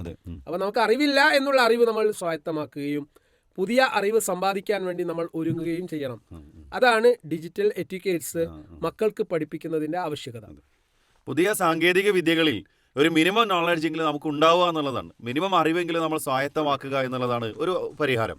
അതോടൊപ്പം തന്നെ നമ്മൾ കുട്ടികളെക്കുറിച്ച് മനസ്സിലാക്കുമ്പോൾ അല്ലേ, അവർ വളരെ പെട്ടെന്ന് ഇപ്പോൾ നമ്മുടെ വീട്ടിലെ ഏറ്റവും ചെറിയ കുട്ടിയായിരിക്കും നമ്മുടെ വീട്ടിലെ ഏറ്റവും ലേറ്റസ്റ്റ് ഫോണ് വളരെ വേഗത്തിലും വളരെ സുതാര്യമായിട്ടും അതുപോലെ തന്നെ അതിൽ കാര്യങ്ങൾ മനസ്സിലാക്കാൻ സാധിക്കുന്നതാണ്. അത് എന്തുകൊണ്ട് എന്ന് വെച്ച് കഴിഞ്ഞാൽ ഏറ്റവും അവസാനം പിറന്നു വീണത് ആ ചെറിയ കുട്ടിയാണ് എന്നുള്ളതുകൊണ്ടാണ്. അപ്പോൾ കാലത്തിനനുസരിച്ച് ജനിക്കുന്ന കുട്ടികളിലും ഒരുപാട് അറിവുകൾ സ്വായത്തമാക്കിയിട്ടാണ് അവർ ഈ ഭൂമിയിലേക്ക് ജനിച്ചു വീഴുന്നത്. അപ്പോൾ അവരോടൊപ്പം മത്സരിക്കേണ്ടത് നമ്മുടെ പഴമയിൽ നിന്നുകൊണ്ടല്ല, പുതിയ കാര്യങ്ങൾ അവർക്കൊപ്പം നമ്മൾ പഠിച്ചെടുത്തുകൊണ്ടാണ്. അപ്പോൾ നമുക്കറിയാത്ത കാര്യങ്ങൾ അന്വേഷിച്ച് കണ്ടെത്താം. അതിന് സഹായകമായ ഒരുപാട് ആപ്പുകൾ ഇന്നുണ്ട്. AI ഇപ്പോൾ വാട്സപ്പ് AI ഒക്കെ അതിലാണ്. AI ഇതിന് സഹായകമാണ്. അതുപോലെ ChatGPT നമുക്ക് ഓരോരുത്തർക്കും വേണ്ട കാര്യങ്ങൾ അല്ലേ, എന്താണോ നമ്മൾ ഉദ്ദേശിക്കുന്നത് ആ കാര്യങ്ങൾ അടിച്ചു കൊടുത്തു കഴിഞ്ഞാൽ എനിക്ക് സ്വന്തമായിട്ടുള്ള നോട്ട് കിട്ടും. സർ ആ ഒരു കാര്യം അതേ ക്വസ്റ്റ്യൻ ആവശ്യപ്പെട്ട് കഴിഞ്ഞാൽ അതുമായി റിലേറ്റഡ് ആയിട്ടുള്ള വേറൊരു കാര്യമായിരിക്കും അദ്ദേഹത്തിന് കിട്ടുക. അപ്പോൾ വ്യത്യസ്തമായ AI ടൂളുകൾ ഉപയോഗിച്ചുകൊണ്ട് വിവരങ്ങൾ കറക്റ്റ് ചെയ്യാനും അത് ഉപയോഗപ്പെടുത്താനും ശ്രദ്ധിക്കുന്ന കുട്ടികളാണ് നമ്മുടെ മക്കൾ. ആ രംഗത്ത് ഒന്നും അറിയാത്തവരായി നിലനിന്നുകൊണ്ട് ഒരു രക്ഷിതാവായി തീരാൻ നമുക്ക് സാധിക്കൂല എന്നുള്ളതാണ് ഒരു സത്യം. ആ സത്യമാണ് നമ്മൾ ആദ്യം മനസ്സിലാക്കേണ്ടതുള്ളതാണ്. പിന്നെ മൂന്നാമതായിട്ട് എനിക്ക് സജസ്റ്റ് ചെയ്യാനുള്ളത്, നമ്മൾ അവരുടെ കൂടെ ചേർന്ന് പ്രവർത്തിക്കുക അല്ലെ. കുട്ടികൾ ജീവിക്കുന്ന ഒരു സാഹചര്യം, അവരുടെ എൻവയോൺമെന്റ്, അതാണ് അവരുടെ പേഴ്സണാലിറ്റി മോൾഡ് ചെയ്യുന്നത്. നമ്മൾ സാധാരണ പറയും ഹെറിഡിറ്ററി ആയിട്ട് പരമ്പരാഗതമായി കിട്ടിയിട്ടുള്ളതാണ്, പാരമ്പര്യത്തിന് അതാണ് നമ്മൾ ഫോക്കസ് ചെയ്യുന്നത്. എന്നാൽ പല കാര്യങ്ങളും നമ്മളെങ്ങനെ പഠിക്കും? നമ്മുടെ എൻവയോൺമെന്റിൽ നിന്നാണ്, ചുറ്റുപാടിൽ നിന്നാണ്. അപ്പം ഈ ചുറ്റുപാട് നന്നാക്കി തീർക്കുക എന്നുള്ളത് വളരെ പ്രധാനപ്പെട്ട ഒരു കാര്യമാണ്. കാരണം നമ്മളെ മക്കളെ നമ്മൾ പഠിക്കാൻ വേണ്ടിയിട്ട് ഒരു സ്ഥാപനത്തിൽ ചേർക്കുമ്പോൾ ആ സ്ഥാപനത്തിന്റെ ക്വാളിറ്റി, അവിടുത്തെ മൊറൽ ബാക്ക്ഗ്രൗണ്ട് ഇത് നമ്മൾ പഠിക്കണം. അപ്പം നല്ല ഒരു അറ്റ്മോസ്ഫിയറിലാണ് കുട്ടി പഠിക്കുന്നതെങ്കിൽ സ്വാഭാവികമായിട്ടും ആ കുട്ടിയിൽ ഒരു നല്ല മാറ്റങ്ങൾ ഉണ്ടാവും. നേരെ മറിച്ച് എല്ലാ വൃത്തികേടുകളും പഠിപ്പിക്കുന്ന ഒരു സാമൂഹ്യ സാഹചര്യത്തിൽ വളരാനാണ് കുട്ടി വിധിക്കപ്പെട്ടതെങ്കിൽ അവിടെയുള്ള എല്ലാ മാലിന്യങ്ങളും ആ കുട്ടിയിലേക്കും സന്നിവേശിപ്പിക്കപ്പെടും. ഇവിടെ പാരന്റ്സ് ആണ് മാറേണ്ടതെന്ന് ഞാൻ പറയാൻ കാരണം, സാഹചര്യങ്ങളെക്കുറിച്ച് പഠനം നടത്താൻ നമുക്കാണ് സാധിക്കുക. കാരണം നമ്മൾ മെച്ചുവേർഡ് ആണ്. കുട്ടികൾ ആ വിഷയത്തെ സംബന്ധിച്ച് കാഴ്ചപ്പാടുള്ളവരല്ല. അവരെല്ലാ കുട്ടികളും പോകുന്ന കോഴ്സിന് എനിക്കും പോകണം, ഇന്ന സ്ഥാപനത്തിൽ പോകണം, ഇന്ന സ്റ്റേറ്റിലേക്ക് പോകണം, അല്ലെങ്കിൽ അതർ കൺട്രീസിലേക്ക് പോകണം. അപ്പൊ അവിടെ അവർക്ക് വരാൻ പോകുന്ന കാര്യങ്ങളെക്കുറിച്ചുള്ള കാഴ്ചപ്പാടൊന്നും കുട്ടികൾക്ക് ഉണ്ടാവില്ല. അവരൊരു ആവേശ കമ്മിറ്റിയായിട്ട് ആ കാര്യത്തിന് തുനിഞ്ഞിറങ്ങുമ്പോൾ അവരെ കൃത്യമായി മോണിറ്റർ ചെയ്യാനും തിരുത്താനും ശിക്ഷണം നൽകാനും രക്ഷിതാവിന് വലിയ ബാധ്യതയുണ്ട്. കൂടെ തന്നെ രക്ഷിതാവ് എന്നുള്ള നിലയിൽ നമ്മൾ മാറുക എന്ന് പറയുമ്പോൾ ഒരു കാര്യത്തെ നിരൂപണ ചിന്ത, ക്രിട്ടിക്കൽ തിങ്കിങ്, അത് നമ്മൾ മക്കളിൽ ഉണ്ടാക്കി കൊടുക്കണം. നമ്മളും അങ്ങനെ തന്നെ കാര്യങ്ങളെ അപഗ്രഥിക്കേണ്ടത്. ഇന്ന് നമ്മൾ കാണുന്ന ഒരു ട്രെൻഡ് അനുകരണ ഭ്രമമാണ്, ഇമിറ്റേഷൻ അല്ലെ. പ്രത്യേകിച്ച് നമ്മൾ സൗന്ദര്യവർദ്ധക വസ്തുക്കൾ പെൺകുട്ടികളൊക്കെ സാർവത്രികമായി ഉപയോഗിച്ചുകൊണ്ടിരിക്കും. ഇത് ഇമിറ്റേഷനാണ്. കാരണം കൊറിയൻ മൂവീസോ അല്ലെങ്കിൽ ഡ്രാമയോ അല്ലെങ്കിൽ മ്യൂസിക് ബാൻഡോ ഇങ്ങനെയുള്ള ആളുകളൊക്കെ നമ്മുടെ കുട്ടികളെ വല്ലാതെ സ്വാധീനിക്കുന്നുണ്ട്. ഇൻഫ്ലുവൻസിങ് ആയ ഒരുപാട് കാര്യങ്ങളുണ്ട്. അപ്പോൾ കുട്ടികളെ ആകർഷിക്കുന്നതും സ്വാധീനിക്കുന്നതും ഇത്തരം നടന്മാരും നടികളും അതുപോലെ തന്നെ ഇത്തരത്തിലുള്ള പ്രതിഭകളൊക്കെയാണ്. അതിനെക്കുറിച്ചുള്ള അറിവ് രക്ഷിതാക്കൾക്ക് വേണം. അപ്പം നല്ല മാതൃക സൃഷ്ടിക്കാൻ നമ്മൾ ബോധപൂർവം ശ്രമിച്ചിട്ടുണ്ടെങ്കിൽ, കുട്ടികൾ ആ രൂപത്തിൽ നമ്മൾ പരിശീലിപ്പിച്ചിട്ടുണ്ടെങ്കിൽ, കുട്ടികൾ നമ്മൾ ചിന്തിക്കുന്ന രൂപത്തിൽ ചിന്തിക്കാനും നല്ല മാതൃക കൈവരിക്കാനും സാധിക്കും. ഇവിടെ ഇടപെടൽ നടത്തേണ്ട ഉത്തരവാദിത്വം രക്ഷിതാവിനാണുള്ളത്. അതാണ് ഓരോ രക്ഷിതാവും അതിലെ മഹാനായ റസൂൽ സല്ലല്ലാഹു അലൈഹി വസല്ലം പഠിപ്പിച്ച ഒരു വാക്ക് ഈ സറൗണ്ടിങ്സുമായി ബന്ധപ്പെട്ട് അൽ ജാറു ഖബല ധാർ എന്നാണ് അല്ലേ. ഒരു വീട് വെക്കുന്നതിന് മുമ്പ് അയൽവാസിയാണ്. അയൽവാസി എന്ന് പറഞ്ഞാൽ പരിസരമാണല്ലോ. അപ്പോൾ ഇതാണ് ഒരു വിശ്വാസി തൻ്റെ ജീവിതത്തിനെ കാണേണ്ട ഒരു കാഴ്ചപ്പാടാണ് റസൂൽ സല്ലല്ലാഹു അലൈഹി വസല്ലം പഠിപ്പിച്ചത്. അഥവാ നമ്മൾ വളരുന്ന ഒരു സാഹചര്യം, ആ സാഹചര്യം നമ്മൾ മനസ്സിലാക്കിയിട്ട് വേണം നമ്മൾ എന്ത് ചെയ്യാൻ, ഒരു വീട് വെക്കാൻ എന്നുണ്ടെങ്കിൽ നമ്മുടെ മക്കൾ വളർന്നു വരുന്ന സാഹചര്യത്തിനെ കുറിച്ച് നല്ലൊരു അവബോധം നമുക്ക് ഉണ്ടാവണമെന്നാണ് അതിലൂടെ പഠിപ്പിച്ചത്. അപ്പോൾ നമ്മുടെ ഈ സാഹചര്യങ്ങൾ കുട്ടികൾ വളർന്നു വരുന്നതിനെ കുറിച്ച് കുട്ടികൾക്കറിയില്ല. നമ്മൾ പറഞ്ഞ കാര്യം അതാണ്, കുട്ടികൾക്ക് അതിനെക്കുറിച്ച് മനസ്സിലാക്കാൻ പറ്റില്ല. അപ്പോൾ മെച്ചുവേർഡ് ആയിട്ടുള്ള ആളുകൾ എന്നുള്ള നിലയിൽ നമ്മുടെ പരിസരം, നമ്മുടെ സാഹചര്യങ്ങൾ മനസ്സിലാക്കി അവിടെ നമ്മുടെ കുട്ടികൾക്ക് ഉതകുന്ന, കുട്ടികൾക്ക് പറ്റുന്ന കാര്യങ്ങളാണെങ്കിൽ മാത്രമേ നമ്മൾ എന്ത് ചെയ്യാൻ പാടുള്ളൂ, അതിൻ്റെ പഠന സൗകര്യങ്ങൾ ഒരുക്കാൻ പാടുള്ളൂ, അവർ പഠിക്കാൻ പോകുന്ന സ്ഥാപനങ്ങൾ ഒരുക്കാൻ പാടുള്ളൂ, അവർക്ക് പഠിക്കാൻ വേണ്ട മറ്റു കാര്യങ്ങൾ ഒക്കെ നമ്മൾ ചെയ്തു കൊടുക്കാൻ പാടുള്ളൂ. കുട്ടികൾക്ക് ചുറ്റുപാടുകൾ, അവരുടെ സറൗണ്ടിങ്സ് ഏത് രൂപത്തിലാണെന്നുള്ളത് കണക്കാക്കാനും അത് ഏത് രൂപത്തിലാവണമെന്ന് മനസ്സിലാക്കി കൊടുക്കാനും രക്ഷിതാക്കളായ നമുക്ക് സാധിക്കണം എന്നുള്ളതാണ്. അതൊരു വലിയൊരു കാര്യം തന്നെയാണ് സർ. അതുപോലെ തന്നെ ഇനി അടുത്തൊരു നേരത്തെ പറഞ്ഞ പോയിന്റിൽ ഈ ക്രിട്ടിക്കൽ തിങ്കിങ് എന്നുള്ളത് കൊണ്ട് ഉദ്ദേശിക്കുന്നത് പ്രത്യേകിച്ച് ഇന്ന് നമുക്ക് വേണ്ട ഏതൊരു കാര്യത്തിലും ഗൈഡൻസ് AI നൽകിക്കൊണ്ടിരിക്കുന്നുണ്ട്. പക്ഷെ അത് തരുന്നതിനെ ഒക്കെ അപ്പടി വിഴുങ്ങുന്നതിന് ബദലായിട്ട് ഒരു വിമർശനാത്മക പഠനം, നിരൂപണം നമ്മൾ നടത്തുകയാണെങ്കിൽ അതിന്റെ പ്രോസ് ആൻഡ് കോൺസ്, ശരിയും തെറ്റും വിവേചിച്ച് അറിയാൻ പറ്റും. അപ്പൊ ആ രൂപത്തിലാണ് മക്കളെ നമ്മൾ ട്രെയിൻ ചെയ്യേണ്ടത്. കാരണം അവിടെ എന്താണോ നൽകിയത് അത് അപ്പടി വിഴുങ്ങുന്നതിന് ബദൽ അതിന് അതിൻ്റെതായിട്ടുള്ള മേന്മകളും ദോഷങ്ങളും ഉണ്ടായിരിക്കും. ഈ രണ്ട് വശങ്ങളും അപഗ്രഥിക്കാനുള്ള ഒരു ഇവാലുവേഷൻ സ്കില്ല് അത് വിദ്യാഭ്യാസത്തിൽ കൂടി ആർജിക്കേണ്ട ക്വാളിറ്റി ആണല്ലോ. അപ്പോൾ നമ്മുടെ മക്കൾ, അവരെ വളർത്തുന്ന ഘട്ടത്തിൽ ഒരു രക്ഷിതാവ് ശ്രദ്ധിക്കേണ്ട ഏറ്റവും പ്രധാനപ്പെട്ട കാര്യം നമ്മുടെ മക്കളിൽ സ്വാംശീകരിക്കപ്പെടേണ്ട അല്ലെങ്കിൽ വളർത്തിയെടുക്കേണ്ട സ്കില്ലുകൾ എന്തൊക്കെയാണ്. ആ സ്കില്ലുകളെ കുറിച്ചുള്ള ഒരു കാഴ്ചപ്പാട് രക്ഷിതാവിന് വേണം. അതാണ് വിദ്യാഭ്യാസ സ്ഥാപനത്തിൽ നിന്ന് കിട്ടേണ്ടത്. എന്നാൽ നിലവിലുള്ള പാഠ്യ പദ്ധതി പ്രകാരം, സംവിധാന പ്രകാരം ഇതൊക്കെ കിട്ടണമെന്നില്ല. അപ്പൊ അത് കിട്ടിയിട്ടില്ല എങ്കിൽ അതിന് വിദ്യാഭ്യാസ സംവിധാനത്തെ കുറ്റപ്പെടുത്തിയത് കൊണ്ടും പരിഹാരമല്ല. അപ്പൊ അവിടെയാണ് രക്ഷിതാവ് മാറണം എന്ന് പറഞ്ഞത്. അപ്പൊ എന്തെല്ലാം സ്കില്ലുകളാണ്, എന്തെല്ലാം നൈപുണികളാണ് കുട്ടികൾക്ക് കിട്ടേണ്ടത് അല്ലെ? ഇപ്പൊ ഫിനാൻഷ്യൽ മാനേജ്മെന്റ്, സാമ്പത്തികമായ വിഷയത്തിൽ ഇന്ന് നമ്മൾ ഏറ്റവും കൂടുതൽ ശ്രദ്ധ കാണിക്കേണ്ട ഒരു മേഖല അതാണ്. കാരണം വരുമാനം കുറഞ്ഞുകൊണ്ടിരിക്കുകയാണ്, ചെലവ് കൂടിക്കൊണ്ടിരിക്കുകയാണ്. അതുകൊണ്ട് ഒരു സാമ്പത്തിക രംഗത്ത് അച്ചടക്കം പാലിക്കേണ്ടതിന്റെ ആവശ്യകത, ഏണിംഗ് ത്രൂ ലേണിംഗ്, ലേണിംഗും ഏണിംഗും ഒരേ സമയത്ത് എങ്ങനെ നടത്താൻ പറ്റും. ഇപ്പോൾ വിദേശ സർവകലാശാലകളിലേക്ക് പല കുട്ടികളും വ്യത്യസ്ത കോഴ്സുകൾക്ക് വേണ്ടി പോകുന്നു. അവിടുത്തെ പ്രധാനപ്പെട്ട ഒരു സിസ്റ്റം, ഒരു ഭാഗത്ത് പഠിക്കുക, മറുഭാഗത്ത് ജോലി ചെയ്യുക. കാരണം ഈ ജോലി ചെയ്യുന്നത് മുഖേന പഠിക്കാൻ ആവശ്യമായ പണം സ്വരൂപിക്കുക എന്നുള്ള ഒരു നല്ല കാഴ്ചപ്പാട് അവിടെ ഉണ്ട്. എന്തുകൊണ്ട് അതേ ഒരു സിസ്റ്റത്തിലേക്ക് നമ്മുടെ പഠിക്കുന്ന കുട്ടികളെ നമുക്ക് മാറ്റിക്കൂടാ? അതായത് എല്ലാ കാര്യങ്ങളും രക്ഷിതാക്കൾ കുട്ടികൾക്ക് ചെയ്തു കൊടുക്കുകയാണ്. അതുകൊണ്ട് തന്നെ കുട്ടികൾക്ക് ഉത്തരവാദിത്ത ബോധമല്ല. അപ്പൊ ഈ ഉത്തരവാദിത്ത ബോധം എന്ന് തുടങ്ങണം? ചെറുപ്പം തൊട്ട് തന്നെ ചെറിയ ചെറിയ ഉത്തരവാദിത്തങ്ങൾ നൽകി ആ ഒരു സമ്പാദ്യശീലം. ഇപ്പൊ ഇന്ന് മെനിയാന്നായിട്ട് ഞാൻ ഒരു പെൺകുട്ടിയുടെ ഒരു ഇത് വാട്സപ്പിൽ ഞാൻ കണ്ടു. അവളുടെ ഉപ്പ ഒരു ഓട്ടോറിക്ഷ ഡ്രൈവറാണ്. ആ കുട്ടി എല്ലാ ദിവസവും ഉപ്പയുടെ അടുത്ത് നിന്ന് 20 രൂപ കളക്ട് ചെയ്ത്, അങ്ങനെ ഏകദേശം 2 ലക്ഷം രൂപ ആ കുട്ടി കളക്ട് ചെയ്തിട്ടുണ്ട്. അത് ഉപ്പയുടെ കടം വീട്ടാൻ വേണ്ടിയിട്ട് ആ പെൺകുട്ടി പിന്നെ സ്റ്റോക്ക് ചെയ്തു. അതൊരു വലിയ കാഴ്ചപ്പാടാണ്. ഇങ്ങനെയുള്ള പോസിറ്റീവ് ട്രേറ്റ്സ് നമ്മുടെ വളർന്നുകൊണ്ടിരിക്കുന്ന കുട്ടികൾക്ക് കൈമാറേണ്ട ഉത്തരവാദിത്തം രക്ഷിതാക്കൾക്കില്ലേ? കുട്ടികൾക്ക് ഇതിനെക്കുറിച്ച് കാഴ്ചപ്പാടുണ്ടാവില്ല. അതുകൊണ്ട് ഇത്തരം ഡിസ്കഷൻസ്, ഇത്തരം ചർച്ചകൾ, ഗുണപരമായ പോസിറ്റീവായ ചർച്ചകൾ, ക്രിയേറ്റീവായിട്ടുള്ള ആശയങ്ങൾ, ഇതിനെയൊക്കെ പ്രോത്സാഹിപ്പിക്കുന്ന ഒരവസ്ഥ നമ്മുടെ വീടിൻ്റെ ഉള്ളിൽ വേണം. ആ വീടിൻ്റെ ഉള്ളിൽ അത് ഉണ്ടാകുമ്പോഴാണ് കുട്ടികൾ ആ രൂപത്തിൽ വളരുക.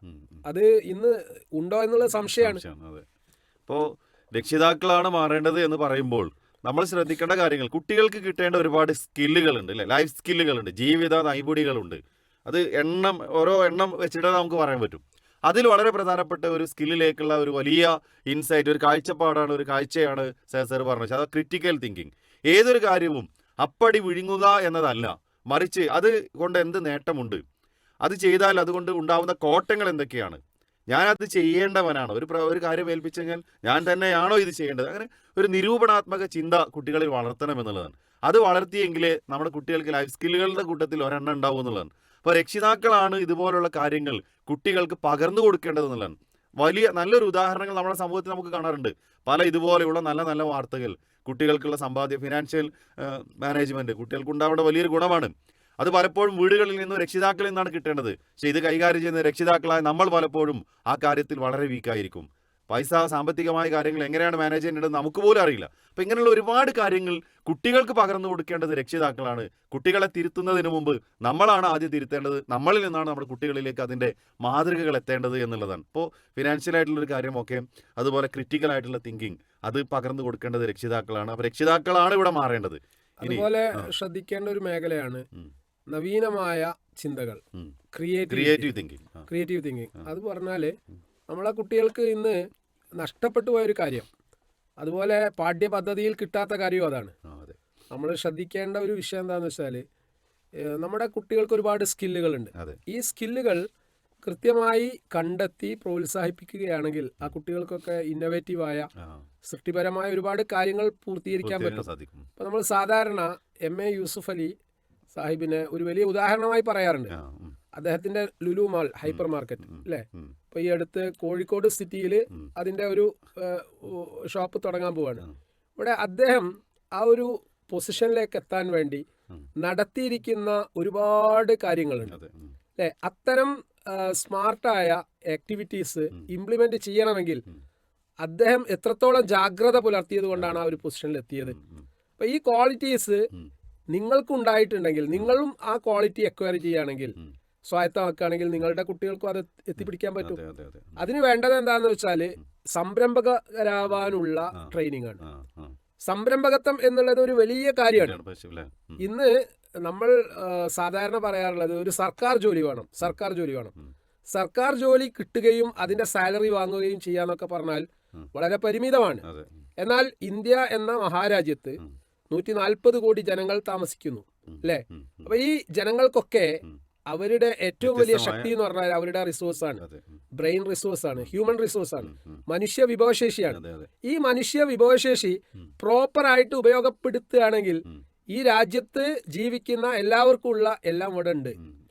എന്നാൽ ഈ റിസോഴ്സിനെയാണ്, ബ്രെയിൻ റിസോഴ്സിനെയാണ്, മനുഷ്യ വിഭവശേഷിയാണ് ചൂഷണം ചെയ്യപ്പെടുന്നത്, ഫ്രീസ് ചെയ്യുന്നത്, ഇല്ലാതാക്കുന്നത്. ആ ഫ്രീസ് ചെയ്യുന്ന എന്നുള്ളത് നമ്മൾ അറിയുന്ന പോലുമില്ല. നമ്മുടെ കുട്ടികളുടെ നവീനമായ ചിന്താ മണ്ഡലങ്ങളെ ഇല്ലാതാക്കിക്കൊണ്ടിരിക്കുന്നു മാധ്യമങ്ങൾ.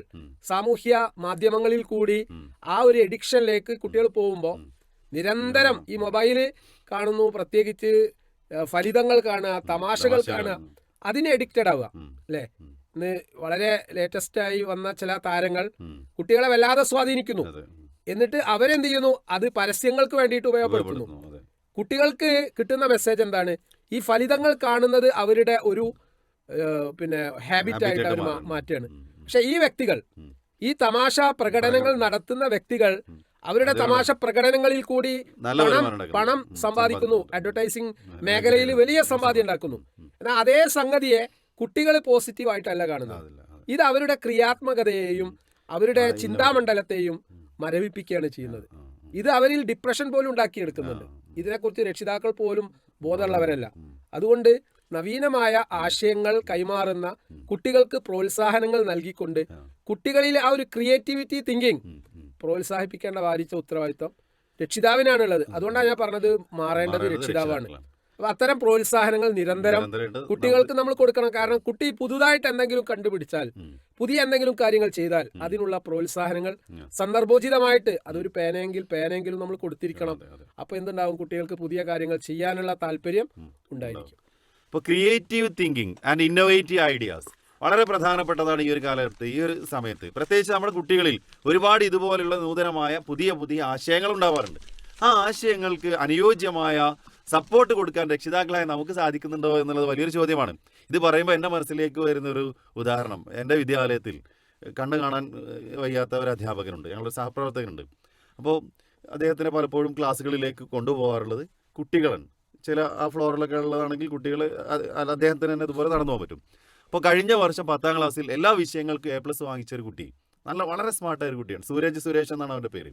ആ പേര് കൂടി ഞാൻ പറയുന്നത്. അപ്പോൾ ഇവൻ്റെ മനസ്സിൽ ഈ ഒരു കാഴ്ച കണ്ടിട്ട് വന്ന ഒരു ഐഡിയ എന്ന് വെച്ച് കഴിഞ്ഞാൽ, വാക്കിംഗ് സ്റ്റിക്കുകൾ ഇവർക്ക് ഓൾറെഡി ഉണ്ടല്ലോ, പക്ഷെ ഒരു സൈഡിലുള്ള ചുമര് അത് തട്ടിയിട്ടേ ഇവർക്ക് അറിയൂ. അതുപോലെ തൊട്ടടുത്തൊരു കുഴി ഉണ്ടെങ്കിൽ അത് വെച്ച് അളന്നിട്ടേ കഴിയും. അപ്പോൾ ഇതുപോലെ ഒരു സ്റ്റിക്കിൽ എന്തുകൊണ്ടൊരു സെൻസർ ഘടിപ്പിച്ചുകൂടാ? ഇവർ അതിനെക്കുറിച്ച് ചിന്തിക്കുകയും ആ രൂപത്തിലൊരു മെഷീൻ കണ്ടെത്തുകയും അതിൻ്റെ പാറ്റൻറ്റിന് വേണ്ടി പരിശ്രമിക്കുകയാണ്. ഈ വർഷം +1 അഡ്മിഷൻ വാങ്ങിച്ചിട്ട് ഇതിൻ്റെ പിന്നാലെയാണ്. അപ്പോൾ ഇതുപോലെ ഇത് നമുക്ക് എൻ്റെ ലൈഫിൽ എനിക്കുണ്ടായ ഒരു അനുഭവമാണ്. കുട്ടികളിലുള്ള ഒരുപാട് ഇപ്പോൾ ഈ ശാസ്ത്രമേളകൾ നടക്കുന്ന സമയത്ത് ഈ പിഞ്ചു കുട്ടികൾ LP മുതൽ ഒരു ഹൈസ്കൂൾ ഹയർ സെക്കൻഡറി വരെയുള്ള കുട്ടികൾ മുന്നോട്ട് വെക്കുന്ന ഒരുപാട് ക്രിയേറ്റീവ് ഐഡിയകളുണ്ട്. പലപ്പോഴും അത് രക്ഷിതാക്കൾ അംഗീകരിക്കില്ല, അധ്യാപകർ. അതൊരു മേളകൾക്ക് വേണ്ടിയുള്ള ഒരു തയ്യാറെടുപ്പ് എന്നതിനപ്പുറം അതിൽ എത്രമാത്രം സാധ്യതകളുണ്ട് എന്ന് പലപ്പോഴും നമ്മൾ ചിന്തിക്കാറില്ല എന്നുള്ളത്. ഇപ്പോൾ രക്ഷിതാക്കളെ, നമ്മുടെ മക്കളൊക്കെ ഒരുപാട് ഐഡിയകളുടെ, ഒരുപാട് ആശയങ്ങളുടെ കലവറയാണ്, നിധികളാണ്.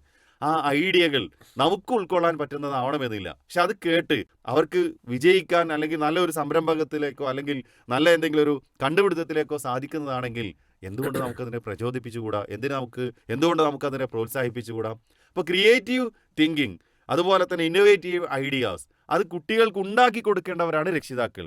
കുട്ടികളിൽ ഒരുപാട് ഇതുപോലെയുള്ള ഐഡിയകൾ ഉണ്ടാകുമ്പോൾ അതിനെ പരിപോഷിപ്പിക്കാനും അതിന് പ്രോത്സാഹനം നൽകാനും കൂടി നമ്മൾ ശ്രദ്ധിക്കണമെന്ന് കൂടി ഒരു അവസരത്തിൽ പറയുകയാണ്. അവിടെ ചേർത്ത് വായിക്കേണ്ട മറ്റൊരു കാര്യം, കുട്ടികളുടെ ബുദ്ധി പിന്നെ യഥാർത്ഥത്തില് വർഗീകരിക്കപ്പെട്ടിട്ടുണ്ട്. ഒരേ രൂപത്തിലല്ല എല്ലാവർക്കുള്ള ബുദ്ധി. ചില കുട്ടികൾ മാത്സില് വളരെ എക്സ്പേർട്സ് ആവും. മൾട്ടിപ്പിൾ ഇന്റലിജൻസ് പറയുമ്പോൾ ഈ ഇന്റലിജൻസിന്റെ ഏരിയ വ്യത്യസ്തമാണ്. ചില ആളുകൾക്ക് സോഷ്യൽ സ്കിൽസ് ആയിരിക്കും കൂടുതൽ ഉണ്ടാവുക. അപ്പോൾ സോഷ്യൽ റാപ്പോ ബിൽഡപ്പ് ചെയ്യാൻ അവർക്ക് വളരെ എളുപ്പമായിരിക്കും. ചില കുട്ടികളെ സംബന്ധിച്ചിടത്തോളം ഭാഷാപരമായ ബുദ്ധിയായിരിക്കും. ചില കുട്ടികൾക്ക് ടെക്നിക്ക് അത്തരം ടെക്നിക്കൽ സ്കിൽ കൂടുതലായിരിക്കും. ഇപ്പൊ ഒരു സാധനം കിട്ടിക്കഴിഞ്ഞാൽ അതിന്റെ ഉള്ളിൽ എന്താണ് ഉള്ളത് അത് കഴിച്ചു നോക്കുക, അത് മറിച്ചു നോക്കുക, ഇതിനു വേണ്ടിയിട്ട് സമയം ചെലവഴിക്കുക അല്ലെ. ഇത്തരത്തിലുള്ള ഒരുപാട് സംവിധാനങ്ങൾ ഇന്ന് യൂട്യൂബിലുണ്ട്. ഇപ്പൊ യൂട്യൂബിൽ കൂടിയൊക്കെ ഈ കുട്ടികൾ എന്ത് ചെയ്യും, അത് കാണുകയും പഠിക്കുകയും ചെയ്യാണ്. അപ്പൊ കുട്ടികൾ അത് ആ ഒരു ഏരിയയിൽ ഇൻട്രസ്റ്റഡ് ആയി മുന്നോട്ട് പോകുമ്പോൾ രക്ഷിതാക്കള് പഠിക്കുക എന്ന് പറഞ്ഞിട്ട് എല്ലാ വിഷയത്തിനും അവർക്ക് A+ കിട്ടണമെന്നുള്ള വാശിയിൽ ഈ കുട്ടിയുടെ ഈ കഴിവ് കണ്ടെത്താതെ പോകുന്നു. അതായത് എല്ലാ വിഷയങ്ങളും പഠിക്കാനുള്ള സ്കില്ല് കുട്ടിക്ക് ഉണ്ടാവില്ല. 1, 2, 3 വിഷയങ്ങളിലായിരിക്കും കുട്ടിക്ക് പ്രത്യേക താല്പര്യം ഉണ്ടാവുക. അപ്പൊ കുട്ടിയുടെ ഏരിയ ഓഫ് ഇൻട്രസ്റ്റ്, താല്പര്യ മേഖല ഏത് എന്ന് കണ്ടെത്തി അതിന് പ്രോത്സാഹിപ്പിക്കാനാണ് രക്ഷിതാവ് ശ്രമിക്കേണ്ടത്. എന്നാൽ അത് കണ്ടെത്താതെ കുട്ടിയെ ആക്ഷേപിക്കുന്ന, നെഗറ്റീവായി ക്രിട്ടിസൈസ് ചെയ്യുന്ന ഒരു സാഹചര്യത്തിലേക്ക് രക്ഷിതാവ് പോയി കഴിഞ്ഞാൽ ആ കുട്ടി പൂർണ്ണമായി പഠനത്തിൽ നിന്ന് പിൻവാങ്ങാനുള്ള സാധ്യത വളരെ കൂടുതലാണ്. അതുപോലെ തന്നെ രക്ഷിതാവ് ശ്രദ്ധിക്കേണ്ട മറ്റൊരു ഏരിയയാണ് സോഷ്യൽ സ്കില്ല് ഡെവലപ്പ് ചെയ്യുക എന്നുള്ളത്. സമൂഹവുമായിട്ട് ബന്ധപ്പെടാനുള്ള ഒരു സ്കില്ല്. കാരണം നമ്മൾ സമൂഹത്തിലാണ് ജീവിക്കുന്നത്. നമ്മുടെ പല കാര്യങ്ങളും നടക്കണമെങ്കിൽ നമുക്ക് സമൂഹം വേണം. എന്നാൽ സമൂഹത്തിൽ നിന്ന് ഒറ്റപ്പെട്ട ഒരു റൂമിൽ ഒതുങ്ങി നിൽക്കുന്ന, മൊബൈൽ ഗെയിം കാണുന്ന, അല്ലെങ്കിൽ ഒരാളുമായിട്ട് ഒരു ബന്ധത്തിന് പോവാത്ത കുട്ടികളുണ്ട് അല്ലെ. ഇത് നമ്മൾ വളരെ ഗുരുതരമായ പ്രത്യാഘാതങ്ങൾ സൃഷ്ടിക്കുന്ന കാര്യമാണ്. അതുകൊണ്ട് അങ്ങനെയുള്ള ഒരു ട്രെൻഡ് നമ്മുടെ കുട്ടികളിൽ ഉണ്ടായിട്ടുണ്ടെങ്കിൽ സൊസൈറ്റിയിൽ നിന്ന്, സമൂഹത്തിൽ നിന്ന് ഉൾവലിയുന്ന, മാറി നിൽക്കുന്ന അവസ്ഥ കുട്ടികളിൽ കാണുമ്പോൾ അത് നമ്മൾ ചികിത്സിക്കേണ്ടതാണ്. ഇത് നമ്മൾ പ്രത്യേകം ഓരോ രക്ഷിതാവും ശ്രദ്ധിക്കണം. അതാണ് ഞാൻ പറഞ്ഞത്, രക്ഷിതാവ് മാറണം. അതായത് എൻ്റെ കുട്ടിക്ക് എവിടെയാണ് പോരായ്മ ഉള്ളത് എന്ന് കണ്ടെത്താൻ എനിക്ക് സാധിച്ചിട്ടുണ്ടെങ്കിൽ അവിടെ ഇടപെടാൻ പറ്റും. അപ്പോൾ സോഷ്യൽ സ്കിൽ ഡെവലപ്പ് ചെയ്യുന്ന ഏറ്റവും വലിയ സംവിധാനമാണ് നാഷണൽ സർവീസ് സ്കീം അല്ലെ. ഇപ്പോൾ കോളേജുകളിലൊക്കെ നാഷണൽ സർവീസ് സ്കീമിന്റെ വളണ്ടിയർ ആയിട്ട് സേവനം അനുഷ്ഠിച്ചിട്ടുണ്ടെങ്കിൽ കുട്ടികൾക്ക് ഈ സമൂഹത്തിൽ എന്ത് ചെയ്യാൻ പറ്റും എന്നുള്ള ഇന്നോവേറ്റീവ് ഐഡിയാസ് ഉണ്ടാവും. അതുപോലെ വ്യത്യസ്ത നാടുകളിൽ നിന്നുള്ള, വ്യത്യസ്ത ദേശങ്ങളിൽ നിന്നുള്ള കുട്ടികൾ അവരുമായി ഇന്ററാക്ട് ചെയ്യാൻ, അവരുമായിട്ട് സംസാരിക്കാൻ, അവരുമായിട്ട് ഒന്നിച്ച് ജീവിക്കാൻ, സഹജീവനത്തിന്റെ സോഷ്യൽ സ്കില്ല് കുട്ടി അവിടുന്ന് പഠിക്കുകയാണ്. ഇവിടൊക്കെ രക്ഷിതാവ് മനസ്സിലാക്കേണ്ടത് പഠനം എന്ന് പറയുന്നത് പുസ്തകം മാത്രമല്ല. പഠനം എന്ന് പറയുമ്പോൾ അതിന് വ്യത്യസ്ത തലങ്ങളുണ്ട്. ഇപ്പൊ കളി എന്നുള്ളത് പഠനമാണ്. ഇപ്പൊ കുട്ടി കളിക്കാൻ വേണ്ടി പോകുമ്പോൾ ആ കളിയെ നമ്മൾ സപ്പോർട്ട് ചെയ്തേ പറ്റൂ. കാരണം ടീം വർക്ക് അല്ലെ. ഒരു ടീം വർക്ക് എന്താണ്? കൊളാബറേറ്റീവ് അറ്റംപ്റ്റ് എന്താണ്? സംഘടിതമായിട്ട് ഒരു കാര്യം എങ്ങനെ നേരിടാൻ പറ്റും, ഒരു ക്രൈസിസ് എങ്ങനെ മാനേജ് ചെയ്യാൻ പറ്റും. ഇപ്പൊ ഫുട്ബോൾ കളിക്കുന്ന ഒരു കുട്ടിക്ക് ആ സ്കില്ല് വല്ലാതെ കിട്ടും. കാരണം ഒരു ഡിസിഷൻ എങ്ങനെ, തീരുമാനം എങ്ങനെ എടുക്കണം, ആ കളിയിൽ കൂടി കുട്ടി പഠിക്കുന്നുണ്ട്. അപ്പൊ കളി എന്ന് പറയുന്നത് യഥാർത്ഥത്തിൽ ഒരുപാട് കാര്യങ്ങൾ പഠിക്കുന്ന കാര്യം കൂടിയാണ്, അല്ലാതെ അത് വെറും കളിയല്ല.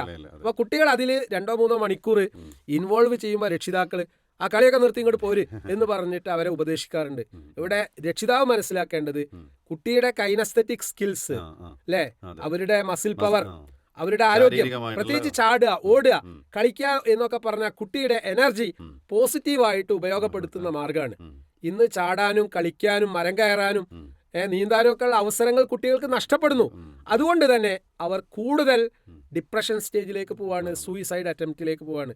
അതുകൊണ്ടാണ് പ്രവാചകൻ സല്ലല്ലാഹു അലൈഹി വസല്ലം ഓർമ്മിപ്പിച്ചിട്ടുള്ളത് കുതിരസവാരി പഠിപ്പിക്കണം, അമ്പെയ്ത്ത് പഠിപ്പിക്കണം, അല്ലേ? അതുപോലെ തന്നെ നമ്മൾ ഈ ശരീരത്തിന്റെ ഇൻവോൾവ്മെന്റ് ഉള്ള അത്തരം കായികാധ്വാനമുള്ള കാര്യങ്ങളിൽ കുട്ടികളെ പങ്കെടുപ്പിക്കണം.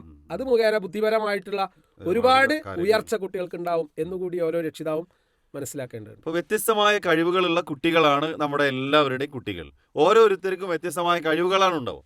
ഒരു കുട്ടിക്ക് തന്നെ പല വിധത്തിലുള്ള ശേഷികൾ, പല വിധത്തിലുള്ള സ്കില്ലുകൾ ഉണ്ടാവും. ടെക്നിക്കൽ സ്കില്ലുകൾ ഉണ്ടാവും, മാത്സുമായി ബന്ധപ്പെട്ടത്, ലാംഗ്വേജുകൾ പഠിക്കാനുള്ള, ഭാഷകൾ പെട്ടെന്ന് കൈകാര്യം ചെയ്യുന്നത്, അപ്പോൾ പലതരത്തിലുള്ള സ്കില്ലുകളാണ് ഉണ്ടാവും. അപ്പോൾ നമ്മുടെ കുട്ടികളുടെ കഴിവുകൾ ഏതാണെന്ന് കണ്ടെത്താൻ നമുക്ക് സാധിക്കണം. ഒന്ന്. രണ്ടാമത് അതോടൊപ്പം തന്നെ ചേർത്ത് വെക്കേണ്ടത് നമ്മുടെ മക്കൾക്ക് ഇല്ലാത്ത കഴിവുകളുണ്ടാവും, പോരായ്മകളുണ്ടാവും, കുറവുകളുണ്ടാവും. അവർക്കുള്ള കുറവുകൾ എന്താണോ അത് കണ്ടെത്താനും അത് പരിഹരിക്കേണ്ട കാര്യങ്ങൾ പരിഹരിക്കാനും ഒരു രക്ഷിതാവിന് സാധിക്കണം എന്നുള്ളതാണ്. ഇപ്പോൾ ചില കുട്ടികൾക്ക് മാത്സ് എന്ന് പറഞ്ഞാൽ എത്ര പഠിച്ചാലും അവരുടെ തലയിലേക്ക് അത് കയറുകയില്ല. അതിൽ ഒരു എത്ര പ്രയാസപ്പെട്ടാണെങ്കിൽ അവർ പഠിക്കാൻ വേണ്ടി ശ്രമിക്കുന്നുണ്ടെങ്കിൽ പോലും അത് കിട്ടാത്തൊരു സാഹചര്യം. അവിടെ ആ രക്ഷിതാവ് മനസ്സിലാക്കേണ്ടത് എൻ്റെ കുട്ടി ഈ ഒരു വിഷയത്തിൽ ഒരല്പം വീക്കാണ്, ആ വിഷയത്തിൽ A+ വാങ്ങണം നിർബന്ധ ബുദ്ധിയോടുകൂടി നമ്മൾ പെരുമാറുമ്പോൾ പലപ്പോഴും ബാക്കിയുള്ള കഴിവുകൾ പോലും നഷ്ടപ്പെടുന്ന ഒരു സാഹചര്യം ഉണ്ടാവും. അപ്പോൾ അതുകൊണ്ട് കുട്ടികളുടെ കഴിവുകൾ നമ്മൾ അറിയണം, കഴിവുകേടുകൾ ഉണ്ടെങ്കിൽ അതിനെയും തിരിച്ചറിയണം എന്നുള്ളതാണ്. അത് കണ്ടെത്തിയിട്ടാണ് ഒരു രക്ഷിതാവ് തൻ്റെ രക്ഷാകർതൃത്വം, പാരൻറ്റിങ് നടത്തേണ്ടത് എന്നുള്ളതാണ്. നമ്മുടെ ഇൻവോൾവ്മെൻ്റ് കൊണ്ട്, നമ്മുടെ ഉൾപ്പെടൽ കൊണ്ട്, നമ്മുടെ ഒരു സപ്പോർട്ട് കൊണ്ട് നമ്മുടെ മക്കൾക്ക് ഒരുപാട് മേഖലയിലേക്ക് എത്തിച്ചേരാൻ സാധിക്കുന്നതാണ്. അപ്പോൾ ആ കഴിവുകളെ കണ്ടെത്തി പോരായ്മകൾ തിരിച്ചറിഞ്ഞ് മക്കൾക്കുള്ള കഴിവുകളും കഴിവുകേടുകളും തിരിച്ചറിഞ്ഞുകൊണ്ട് മുന്നോട്ട് പോയെങ്കിലേ ഈ കാലത്തെ നല്ല രക്ഷിതാവാൻ നമുക്ക് സാധിക്കൂ. അതുകൊണ്ട് വീണ്ടും ആവർത്തിക്കുന്നത്, കുട്ടികളല്ല മാറേണ്ടത്, മറിച്ച് രക്ഷിതാക്കളായ നമ്മളാണ് മാറേണ്ടത് എന്നുള്ളതാണ്. അതെ, ഈ രക്ഷിതാക്കൾ മാറുക എന്ന് പറഞ്ഞാൽ സമൂഹത്തിന്റെ പൾസ്, നാഡിമിടിപ്പ് കൃത്യമായി അറിയാ രക്ഷിതാക്കൾക്കാണല്ലോ. അപ്പോൾ ആ കുട്ടി ഏത് സാഹചര്യത്തിൽ പോവുകയാണെങ്കിലും അവിടെ അവനെ ഫോളോ ചെയ്യാനും, അവിടെ അവനെ തിരുത്താനും, മാർഗനിർദ്ദേശങ്ങൾ കൊടുക്കാനും, അറിയാത്ത കാര്യങ്ങൾ അറിവുള്ളവരോട് അന്വേഷിക്കാനും അതൊരു വലിയ കലയാണ്. ഇപ്പോൾ പ്രത്യേകിച്ച് ഒരു കോഴ്സൊക്കെ തിരഞ്ഞെടുക്കുമ്പോൾ, ഒരു സ്ഥാപനം തിരഞ്ഞെടുക്കുമ്പോൾ അതിനെക്കുറിച്ച് ബേസിക് നോളജ് നമുക്ക് ഉണ്ടാവില്ല. ഇപ്പോൾ ഒരു കോഴ്സ് തിരഞ്ഞെടുക്കുമ്പോൾ ആ കോഴ്സ് പൂർത്തീകരിക്കുന്ന സമയത്ത് ആ കോഴ്സിന് സാധ്യത ഉണ്ടോ, ജോലി കിട്ടുമോ, ജോലി കിട്ടിയാൽ തന്നെ ഏത് തരം ജോലിയായിരിക്കും, അതിൽ മുഷിപ്പുളവാകുന്ന സംവിധാനമാണോ, ഇതൊന്നും കുട്ടിക്ക് അറിയില്ല. അപ്പൊ ഈ കുട്ടിയോട് ഒരു എൻഡ് എന്താണ്, ഒരു കോഴ്സ് പൂർത്തീകരിച്ചു കഴിഞ്ഞാൽ കിട്ടുന്ന ജോലി, അതിന്റെ സാലറി, ചിലപ്പോൾ അതിന് കാലാകാലവും ഒരേ സാലറി ആയിരിക്കും, ഒരു പ്രൊമോഷൻ ഉണ്ടാവില്ല, ചിലപ്പോൾ വിരസത സൃഷ്ടിക്കുന്ന ജോലിയായിരിക്കും. ഇതൊക്കെ കുട്ടികൾക്ക് ബോധ്യമാവുക ആ ജോലി കിട്ടുമ്പോഴാണ്. എന്നാൽ അതിന്റെ വെറബൌട്ട്സ്, അതിന്റെ ഡീറ്റെയിൽസ്, അതിന്റെ വരും വരായ്മകൾ രണ്ടും കൃത്യമായി, ശരിയും തെറ്റും, പോസിറ്റീവ്സും നെഗറ്റീവ്സും കുട്ടിയോട് ചർച്ച ചെയ്യേണ്ട ഉത്തരവാദിത്വം രക്ഷിതാവിനുണ്ട്. ചില രക്ഷിതാക്കൾ നിർബന്ധിച്ചുകൊണ്ട് കുട്ടികളെ ചില കോഴ്സുകൾക്ക് പറഞ്ഞേക്കും. കുട്ടിക്ക് അതിലൊട്ടും താല്പര്യം ഉണ്ടാവില്ല, അല്ലെ? കുട്ടിക്ക് അഭിരുചിയും താല്പര്യവും ഇഷ്ടവും ഇല്ലാത്ത ഒരു കോഴ്സ് കുട്ടി എടുത്തിട്ടുണ്ടെങ്കിൽ ഒരിക്കലും കുട്ടിക്ക് എക്സൽ ചെയ്യാൻ പറ്റൂല. എനിക്ക് ഓർമ്മയുണ്ട്, 2-3 മാസങ്ങൾക്ക് മുമ്പ് ഞാൻ ഒരു ക്ലയന്റിനെ പരിചയപ്പെട്ടു. ആ ക്ലയന്റ് യഥാർത്ഥത്തിൽ വൈവാഹിക ജീവിതത്തിൽ വലിയ പരാജയത്തിലാണ്. അപ്പം അയാളെ പഠനം നടത്തിയപ്പോൾ ഇദ്ദേഹം ആഗ്രഹിച്ചിരുന്നത് ഒരു അറബിക് കോളേജിൽ പോയി പഠനം നടത്താനാണ്. ലാംഗ്വേജ് സ്കില്ലാണ് ആ കക്ഷിക്കുള്ളത്. പക്ഷെ ഫാദർ കുറച്ച് എഡ്യൂക്കേറ്റഡ് ആണ്, അദ്ദേഹത്തെ എഞ്ചിനീയറിങ്ങിന് വേണ്ടി ചേർത്തു. ഈ എഞ്ചിനീയറിങ്ങിന് ചേർത്തു എന്നുള്ളതല്ലാതെ ആ കുട്ടിക്ക് എഞ്ചിനീയറിങ്ങിനോട് താല്പര്യമില്ല, ഒരുപാട് ബാക്ക് പേപ്പേഴ്സ് ഉണ്ടായി. പിന്നീട് അയാൾ പറയാണ്, എൻ്റെ ബുദ്ധിശക്തിയോ എൻ്റെ അവസ്ഥയോ ഒന്നും മനസ്സിലാക്കാതെ എൻ്റെ ഫാദർ എന്നെ ഇൻസിസ്റ്റ് ചെയ്തു, അങ്ങനെയാണ് ഞാൻ എഞ്ചിനീയറിംഗിന് ചേർന്നത്. ഇങ്ങനെ കോഴ്സുകൾ തിരഞ്ഞെടുക്കുന്ന ഒരുപാട് കുട്ടികളുണ്ട്. അപ്പൊ രക്ഷിതാക്കൾ മാറണം എന്ന് പറയാൻ കാരണം, നമ്മുടെ കുട്ടിയുടെ താല്പര്യ മേഖല ഏത്, അഭിരുചി ഏത്, കഴിവ് ഏത്, പഠനശേഷി ഏത്, സാമ്പത്തിക ഭദ്രത ഉണ്ടോ, ഇതൊക്കെ മനസ്സിലാക്കിയിട്ടാണ് കുട്ടികളെ നമ്മൾ പറഞ്ഞയക്കുന്നത്. പ്രിയപ്പെട്ട രക്ഷിതാക്കളെ, സ്നേഹക്കൂടിൻ്റെ ഈ ഒരു എപ്പിസോഡ് ഇവിടെ വൈൻഡപ്പ് ചെയ്യാൻ സമയമായിരിക്കുന്നു. ഏതായിരുന്നാലും കുട്ടികളുടെ അഭിരുചികൾ തിരിച്ചറിയുന്നവരാണോ നമ്മൾ? ഈ ഒരു ചോദ്യത്തോടു കൂടിയാണ് നമ്മൾ അവസാനിപ്പിക്കുന്നത്. കുട്ടികൾക്ക് ഒട്ടും താല്പര്യമില്ലാത്ത മേഖലയിലൂടെ നമ്മുടെ നിർബന്ധപ്രകാരം പറഞ്ഞയക്കുകയും അവസാനം അവർക്കും നമുക്കും ഒരു ഉപകാരമില്ലാത്ത കോഴ്സുകൾ എടുത്ത് ഒരു ജോലിയും എത്തിച്ചേരാൻ സാധിക്കാതെ നിരാശരായി നിൽക്കുന്ന ഒരുപാട് മക്കളെ നമുക്ക് കാണാൻ സാധിക്കും. നമ്മൾ ആ കൂട്ടത്തിലാണോ? മാറേണ്ടത് രക്ഷിതാക്കളാണ്, രക്ഷാകർതൃത്വമാണ്. നമ്മൾ തിരുത്തേണ്ട കാര്യങ്ങൾ തിരുത്തി മുന്നോട്ട് പോവുക, നമ്മൾ പഠിക്കേണ്ട ഒരുപാട് കാര്യങ്ങൾ പഠിച്ചെടുക്കുക എന്നതാണ് നമ്മുടെ മക്കൾ ഉയരങ്ങളിലേക്ക് എത്താനുള്ള വലിയ ഒരു സൊല്യൂഷൻ, ഒരു നിർദ്ദേശം എന്ന് പറയാനുള്ളത്. ആ രൂപത്തിൽ നന്നായി മുന്നോട്ട് പോകാൻ നമുക്കൊക്കെ സാധിക്കട്ടെ എന്ന് പ്രാർത്ഥിക്കുകയാണ്. നമുക്കറിയാം, പീസ് റേഡിയോ സ്നേഹക്കൂട് ഇതിൻ്റെ പ്രോഗ്രാമുകൾ നടത്തുന്നത് കുടുംബങ്ങളിലെ ചെറുതും വലുതുമായ പ്രശ്നങ്ങൾ, അവിടെ പാരൻറ്റിങ് വരാറുണ്ട്, വൈവാഹിക ജീവിതത്തിലെ പ്രയാസങ്ങൾ വരാറുണ്ട്. ഇങ്ങനെയുള്ള പല വിഷയങ്ങളാണ് സ്നേഹക്കൂട് ചർച്ച ചെയ്യുന്നത്. നിങ്ങൾക്കും ഇതുപോലെയുള്ള ബുദ്ധിമുട്ടുകൾ ഉണ്ടാവാം, പ്രയാസങ്ങൾ ഉണ്ടാവാം. നിങ്ങൾ പീസ് റേഡിയോ ഫീഡ്ബാക്കിലൂടെ നിങ്ങളുടെ അഭിപ്രായങ്ങൾ അറിയിക്കൂ, നിർദ്ദേശങ്ങൾ അറിയിക്കൂ, നിങ്ങളുടെ ചോദ്യങ്ങൾ അയക്കൂ. തീർച്ചയായും ഒരു ഇസ്ലാമിക വീക്ഷണത്തോടു കൂടിയുള്ള നമുക്കൊക്കെ സ്വീകരിക്കാൻ പറ്റുന്ന മാർഗ്ഗനിർദ്ദേശങ്ങളാണ് ലൈവ് കൗൺസിലിങ്ങിലൂടെ ആണെങ്കിലും അതുപോലെ തന്നെ സ്നേഹക്കൂടിലൂടെ ആണെങ്കിലും പീസ് റേഡിയോ നിങ്ങളിലേക്ക് എത്തിക്കുന്നത്. ആ രൂപത്തിൽ തന്നെ അത് എത്തിക്കാൻ പീസ് റേഡിയോയ്ക്ക് സാധിക്കട്ടെ എന്ന് പ്രാർത്ഥിക്കുന്നു. നിങ്ങളുടെ പ്രാർത്ഥനയും നമ്മോടൊപ്പം ഉണ്ടാവണം. ഇന്നും ഈ ഒരു എപ്പിസോഡിൽ നമ്മോടൊപ്പം പങ്കെടുത്ത് നമുക്ക് വേണ്ട നല്ല മാർഗ്ഗനിർദ്ദേശങ്ങൾ നൽകിയ ബഹുമാന്യനായ പ്രൊഫസർ സാറിന് നന്ദി അറിയിക്കുകയാണ്. അതോടൊപ്പം നിങ്ങളുടെ എല്ലാവരുടെയും പ്രാർത്ഥന ഒരിക്കൽ കൂടി ആവശ്യപ്പെട്ടുകൊണ്ട് ഇൻഷാ അല്ലാഹ് ഇതുപോലെയുള്ള വിഷയങ്ങളുമായിട്ട് വീണ്ടും നമുക്ക് കണ്ടുമുട്ടാം. അള്ളാഹു നമ്മുടെ കുടുംബങ്ങളെ ഏറ്റവും നല്ല കുടുംബങ്ങളായി മാറ്റട്ടെ. നമ്മുടെ മക്കളെ നല്ല സാലിഹ്യങ്ങളായ മക്കളാക്കി മാറ്റട്ടെ. നാളെ ജന്നാത്തുൽ ഫിർദൗസിൽ ഒരുമിച്ച് കുടുംബാംഗങ്ങളോടൊപ്പം ഒത്തുചേരാനുള്ള മഹാഭാഗ്യം ലഭിക്കുന്നവരിൽ അള്ളാഹു നമ്മളെല്ലാവരും ഉൾപ്പെടുത്തട്ടെ എന്ന് പ്രാർത്ഥിക്കുന്നു. വാഖിർ ദഅവാനാ അൽഹംദുലില്ലാഹി റബ്ബിൽ ആലമീൻ. അസ്സലാമു അലൈക്കും വറഹ്മത്തുള്ളാഹി.